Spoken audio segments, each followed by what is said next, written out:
রাজপথে আন্দোলন করে কি রায় পরিবর্তন করা যায়, এমন মন্তব্যের কয়েকদিনের মাথায় বৈষম্য বিরোধী ছাত্র আন্দোলনের বিক্ষোভের জেরে পদত্যাগে বাধ্য হলেন প্রধান বিচারপতি ওবায়দুল হাসান। বিষয়টি নিশ্চিত করেন আইন উপদেষ্টা ডক্টর আসিফ নজরুল। আমাদের প্রধান বিচারপতি কিছুক্ষণ আগে পদত্যাগ করেছেন।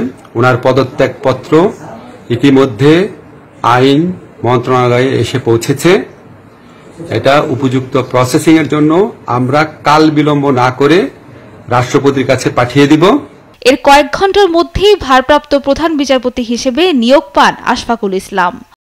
প্রধান বিচারপতির পদত্যাগে খুশি শিক্ষার্থীরা, তবে নতুন বিজয়ে বিচার ব্যবস্থাকে ঢেলে সাজানোর আহ্বানও জানান তারা। ন্যায়পরায়ণ বিচারপতি হওয়া, উনি হচ্ছে কোনো দলীয়গতভাবে সংযুক্ত থাকবেন না। আমরা চাই ফ্যাসিস্ট মুক্ত একটি দেশ। ফ্যাসিস্ট মুক্ত দেশে অবশ্যই বিচার বিভাগও ফ্যাসিস্ট মুক্তই হতে হবে। আমরা সবাই চাই যে পরবর্তীতে সরকার আসবে, সেই সরকার যাতে জুডিশিয়ারির উপর কোনো রকমের হস্তক্ষেপ করতে না পারে। জুডিশিয়ারি যেমন একটা সেপারেশন অফ পাওয়ার হিসাবে নিজের পাওয়ারটাকে সে ইস্টাবলিশ করতে পারে।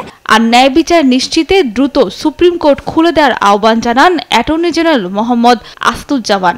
বিনয়ের সাথে বলতে চাই, আপনারা বাংলাদেশ সুপ্রিম কোর্ট একটি প্রতিষ্ঠান, এই প্রতিষ্ঠানের উপরে কোনো যাতে হামলা না হয় তাদের তার নিরাপত্তা দেখবেন, এবং এই অঙ্গনে যারা প্র্যাকটিস করেন, আমরা একে অন্যের প্রত্যেকে আমরা আইনের শাসন প্রতিষ্ঠার জন্য ভূমিকা রাখি।